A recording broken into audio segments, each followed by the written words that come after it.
Friends, welcome to रोजगार with Goldy Chaudhary. Friends, आज होगा हमारा क्या नया टॉपिक। इस टॉपिक में समझेंगे हम गरीबी के बारे में कि गरीबी क्या होती है, गरीबी कितने प्रकार की होती है, गरीबी के लिए हम कौन कौन से जो मेजरमेंट करते हैं। ठीक है, तो गरीबी का हम मेजरमेंट कैसे करते हैं और गरीबी कितने प्रकार की होती है, तो हम और गरीबी का चक्र कैसा होता है, तो वे सभी हम क्या समझेंगे। तो आप वीडियो को लास्ट तक देखिएगा, वीडियो को बिल्कुल भी स्किप मत करिएगा। ठीक, तो हम किसके बारे में समझेंगे, गरीबी के बारे में। ठीक है, बात करें हम किसकी परिभाषा की कि गरीबी की परिभाषा क्या होती है। तो गरीबी किसे कहते हैं, क्या वह स्थिति जिसमें व्यक्ति क्या होती है जो अपनी जरूरत की बेसिक नीड है उन्हें क्या पूरी ना कर पाए। ठीक है ना, तो गरीबी क्या होती है, जो उसकी जो बेसिक नीड होती है, जो जरूरी आवश्यकताएं हैं उनकी पूर्ति ना कर पाए, तो वो क्या होती है आपकी क्या होती है। जैसे कि मूलभूत आवश्यकताओं को यदि कोई पूरी ना कर पाए तो वो भी क्या होगा आपका गरीबी। आवश्यकताओं की पूर्ति ना कर पाए तो वो भी क्या होगा, गरीबी के अंदर ही आता है। अब हम समझेंगे कि मूलभूत आवश्यकताएं क्या होती है, यानी कि जो बेसिक नीड है वो क्या होती है, तो इसी के बारे में हम समझेंगे। ठीक है, तो डेफिनेशन आपसे एग्जामिनर पूछेगा नहीं, सिर्फ पूछ सकता है मूलभूत आवश्यकताएं। क्या पूछ सकता है, मूलभूत आवश्यकताओं की पूर्ति ना कर पाए वो क्या किस में आते हैं, गरीबी में आते हैं। अब हम देखते हैं कि जो मूलभूत आवश्यकताएं है, तो मूलभूत आवश्यकताओं में क्या आता है हमारा भोजन। ठीक है ना, भोजन, कपड़ा और मकान, तो ये क्या होती है, बेसिक नीड होती है। इनके बिना क्या होता है, नीड होती है, तो इनकी आवश्यकता क्या हम सभी को जो होती है, और इनके बिना तो जीवन यापन भी करना नहीं है, जीवन यापन हो ही नहीं सकता। तो आपसे एग्जामिनर पूछेगा क्वेश्चन कैसे, यदि आपसे पूछने लगे कि मूलभूत आवश्यकताएं होती है तो आपको बता देना क्या होगी, भोजन, कपड़ा और मकान। ठीक है ना, वो अभी आपको थोड़ा अटपटा लग रहा होगा इसे देखकर, लेकिन जैसे हम गरीबों को आगे चलेंगे, आगे कंटिन्यू करेंगे, तब आपके समझ में आएंगे कि बेसिक नीड में हमारा क्यों इसे लिया गया है। ठीक है ना, क्या पढ़ेंगे, गरीबी के प्रकार।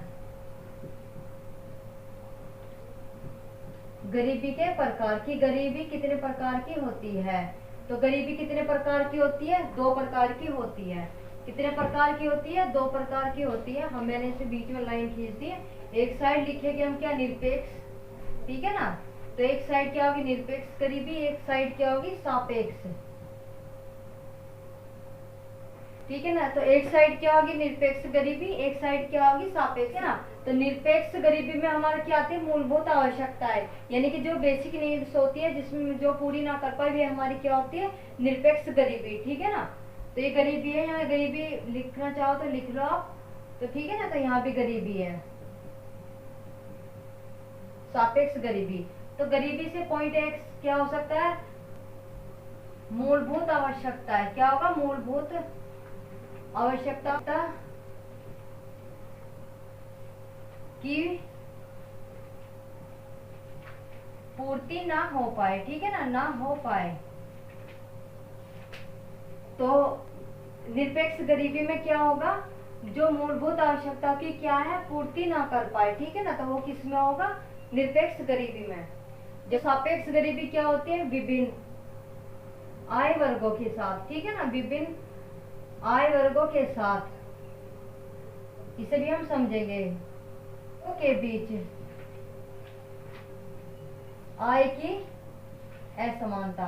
क्या होगी, आय की असमानता, यानी विभिन्न आय वर्गों के बीच क्या होगी, आय की असमानता। अब सापेक्ष का क्या है, इसमें जो निरपेक्ष की मैं बता दूं, निरपेक्ष गरीबी में और सापेक्ष में आप इसमें क्या अंतर कर जाओगे, क्योंकि ये दोनों क्या है, इसकी परिभाषा। ठीक है ना, तो ये दोनों क्या है, इसकी परिभाषा है। तो इसमें क्या दिया गया, निरपेक्ष गरीबी होती है जो मूलभूत आवश्यकताओं की पूर्ति ना कर पाए, जैसे कि क्या होगा, कपड़ा, भोजन और मकान। ठीक है ना, बेसिकली क्या होता है कि जो तीन जो नीड होती है, ठीक है ना, तो जो इनकी पूर्ति ना कर पाए तो वो क्या होगा आपका, जो निरपेक्ष गरीबी में होगा। ठीक, यदि बात करें हम किसकी, सापेक्ष गरीबी की, तो सापेक्ष गरीबी में वे आते हैं जो विभिन्न आयु वर्गों के बीच में आय की असमानता होती है, यानी कि जो इसमें गरीबी को लिया जाता है ना, इसमें क्या होता है कि जो इसमें जो गरीबी को लिया जाता है, तो गरीबी में इसमें जो बेसिक नीड्स को नहीं लेकर किसे लेंगे, जो इनकम को लेंगे, ठीक है ना। तो इसमें क्या होता है, इनकम का कंपैरिजन होता है किसमें, सापेक्ष गरीबी में। इसमें ये नहीं देखेंगे चाहे किसी के पास कितना पैसा हो, ठीक है ना, तो वो आपका किस में होगा, जो सापेक्ष गरीबी में होगा। ठीक, जैसे कि मैं एग्जांपल से बता देती हूँ, जैसे कि जो मुकेश अंबानी है, ठीक, क्या हाई है, ठीक है ना, तो आय में क्या है, उनकी पोजीशन क्या है, ऊपर, सबसे ऊपर, ठीक है ना, किसमें, भारत में। लेकिन यदि हम कंपैरिजन करने लगे सचिन तेंदुलकर से, तो सचिन तेंदुलकर क्या है, उनके सामने क्या, कम आय वाले हैं, कम इनकम है, ठीक, क्योंकि जो मुकेश अंबानी की आय क्या है, ज्यादा है कंपैरिजन किसके, सचिन तेंदुलकर के। तो यही आपकी क्या होती है, सापेक्ष गरीबी। इसमें दिखाया गया ना कि आय वर्गों के बीच में असमानता। अब आप सभी जानते हैं सचिन तेंदुलकर भी क्या गरीब नहीं है, ठीक है ना, और अंबानी भी गरीब नहीं है। तो लेकिन अगर यहाँ पे इनकम की बात करने लगे, सिर्फ यहाँ इनकम से मतलब है, अगर इनकम की बात करने लगे तो इनकम में अगर अंतर करेंगे ना, तो वो आपका किस में होगा, सापेक्ष। देखते हैं कि जो गरीबी है वो हम गरीबी का मेजरमेंट कैसे करें, कि गरीबी को कैसे मापा जाता है। तो उसके क्या होते हैं, पैमाने होते हैं, ठीक है ना, स्केल होता है जिससे क्या मापा जाता है। कि जैसे कि भारत में भी होता है गरीबी को मापने के लिए कि भाई इतनी इनकम होनी चाहिए, अगर जो इस लाइन से जिसकी भी इनकम कम है ना, तो वो आपका क्या गरीबी में होगा। तो इस तरीके से यह है कि निरपेक्ष गरीबी को मापने का पैमाना क्या है, स्केल क्या है, और सापेक्ष गरीबी को मापने का स्केल क्या है। तो इसमें क्या होगा, इसकी गरीबी का, किसका, जो निरपेक्ष गरीबी का जो गणना का आधार क्या होता है, गणना का आधार क्या होगा, न्यूनतम उपभोग व्यय। क्या होगा इसका, न्यूनतम उपभोग व्यय। तो इसमें जो गरीबी की जो गणना का आधार क्या होता है, न्यूनतम उपभोग व्यय। तो जो निरपेक्ष गरीबी होती है उसमें मापा जाता है इसे, ठीक है। जबकि सापेक्ष का अपना अलग होता है, तो इसकी गणना किससे की जाती है, सापेक्ष गरीबी की, वो की जाती है लॉरेंस वक्र के द्वारा। किसके द्वारा की जाती है, लॉरेंस वक्र के द्वारा सापेक्ष गरीबी क्या मापी जाती है, ठीक है ना। और इसमें जो गरीबी मापी जाती है निरपेक्ष में, वो किससे मापी जाती है, न्यूनतम उपभोग व्यय, और सापेक्ष में मापी जाती है लॉरेंस वक्र के द्वारा। न्यूनतम उपभोग व्यय है, इसका मतलब क्या होता है, ठीक है ना। तो ये तो आप समझ जाओगे कि लॉरेंस वक्र समझेंगे इसे, न्यूनतम उपभोग व्यय, इसका मतलब क्या होता है, उपभोग माने क्या होता है, जो भी जो खाद्य सामग्री है, ठीक है ना, जो भी हमारे खाने के फूड होते हैं, आधार माना जाता है। जो खाने पीने की जो चीजें होती है उन्हें आधार माना जाता है। साथ में जो किसे माना जाता है, जो कितनी इनकम आ रही है, उसके बाद वो कितना क्या खर्च कर रहा है, तो ये सभी इसमें आते हैं। तो मैं यहाँ पे लिख देती हूँ कि इसका आधार का मतलब क्या होता है, खाने पीने के, ठीक है ना, खाने पीने की जितनी भी वस्तु है उन्हें आधार माना जाता है, कि भाई वो मतलब क्या खा रहा है, जो प्रतिदिन की जो उसकी कैलोरी वो कितनी है। तो खाने पीने का क्या है, इसमें वस्तु का क्या है, आधार माना जाता है। सेकंड पॉइंट क्या होगा, कि उसकी आय कितनी है, थर्ड पॉइंट क्या होगा, इसमें आय के साथ ही क्या होगा, इसका व्यय का मतलब क्या होता है, खर्च की, वो खर्च कितना कर रहा है, कि जितना कमा रहा है उससे ज्यादा खर्च कर रहा है, या जितना कमा रहा है उससे भी मतलब आधे में या कितना है, ठीक है ना। तो व्यय, ये तीनों ही पैमाने क्या न्यूनतम उपभोग व्यय में आते हैं। जबकि लॉरेंस वक्र क्या होता है, इन सबसे बिल्कुल अलग होता है, क्योंकि इसकी डेफिनेशन क्या है सापेक्ष गरीबी की, कि ये आय वर्गों के बीच में असमानता को बताता है। जो डिफरेंस आता है ना मनी में, जैसे मैंने बताया था कि विराट कोहली का कंपैरिजन करें सचिन तेंदुलकर से, तो विराट कोहली क्या होगा, गरीब, ठीक है ना, क्योंकि यहाँ पे समानता किससे की गई है, कंपैरिजन किस चीज को लेकर किया गया, सापेक्ष गरीबी, यानी कि जो लॉरेंस वक्र का यूज किया गया, यानी कि इसमें आय का क्या डिफरेंस लिया गया है, कि जो विराट कोहली की जो इनकम है वो क्या सचिन तेंदुलकर से कम है, तो इसलिए क्या है, सापेक्ष गरीबी है किसके पास, विराट कोहली के पास।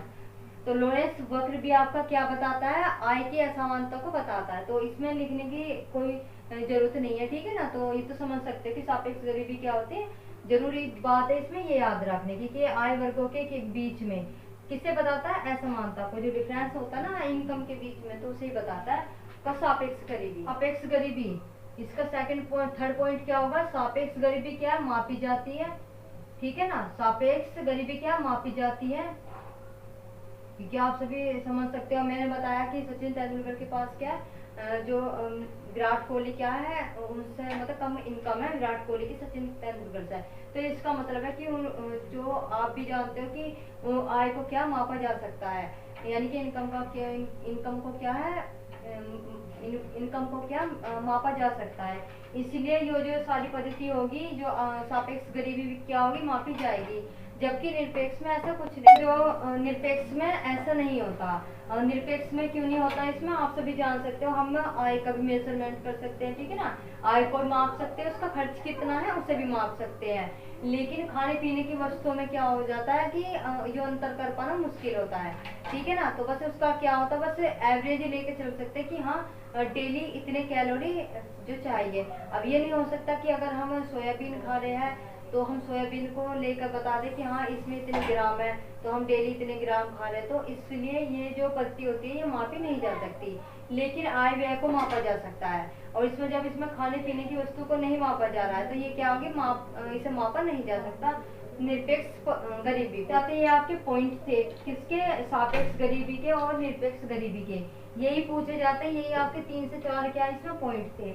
अब इसमें देखेंगे कि जो गरीबी होती है जाएगा कि जो गरीबी होती है, ठीक है ना, कि कौन डिसाइड करता है कि कौन व्यक्ति गरीब है, तो उसका जो मापन कौन करेगा। तो इसका जो गरीबी का मापन कौन करेगा, यदि बात करें हम गरीबी की तो गरीबी का मापन कौन करता है, तो ये करता है योजना आयोग।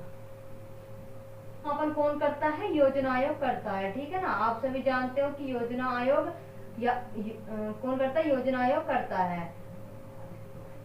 योजना आयोग करता है तो इसके गरीबी के अध्यक्ष भी कौन होंगे, तो इसके अध्यक्ष भी कौन बनेंगे, तो वे कौन होंगे, आपके पीएम ही होंगे, ठीक है ना। कौन होंगे, प्राइम मिनिस्टर होंगे, प्रधानमंत्री।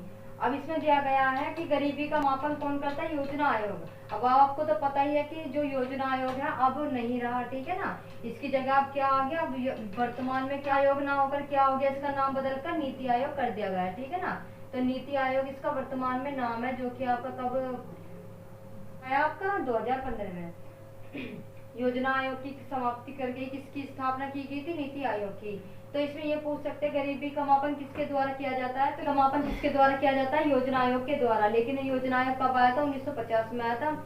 1950 से लेकर 2015 तक इसका टाइम पीरियड था, ठीक है ना। तो 2015 के बाद इसका नाम में चेंज, इसका नाम बदल दिया गया, क्या रखा गया, नीति आयोग। अब पूछा जा सकता है जो गरीबी का जो मापन है वो नीति आयोग के द्वारा किया जाता है, तो इसकी अध्यक्षता कौन करते हैं, तो इसकी अध्यक्षता किसके द्वारा की जाती है, प्रधानमंत्री के द्वारा ही क्या है इसकी जो अध्यक्षता की जाती है, किसकी, गरीबी की। तो ये थे क्या कुछ क्वेश्चन थे, जो पॉइंट थे किससे, गरीबी से संबंधित। अभी गरीबी का हम क्या कंटिन्यू करेंगे, लेकिन वे सब करेंगे हम आपकी क्या नेक्स्ट क्लास में। तो आज के लिए इतना ही, और जितना मैं छोटी इस तरीके से करा रही हूँ आप भी क्या करते चलना। तो ये तो मुख्य सेविका में क्या है, सिलेबस में आपका ये पॉइंट है गरीबी का, ठीक है ना। तो उनमें तो पूछे जाएगा, और आप तो सभी जानते हैं इकोनॉमिक्स का जो टॉपिक है, तो आपका इकोनॉमिक्स क्या होता है सभी कॉम्पिटिटिव एग्जाम में आता है, तो ये सभी के लिए जरूरी है, ठीक है ना। तो जो बच्चा कंपटीशन में लगा हुआ है तो उन सभी के लिए ये पॉइंट क्या है, इम्पोर्टेंट ही है। लेकिन जो वे मुख्य सेविका के बच्चे हैं, लड़कियां हैं जो मुख्य सेविका की तैयारी कर रही है, तो उनके लिए तो क्या ही जरूरी है। तो वीडियो तो आज के लिए इतना ही, अब इससे आगे करेंगे आपकी नेक्स्ट क्लास में। Thank you.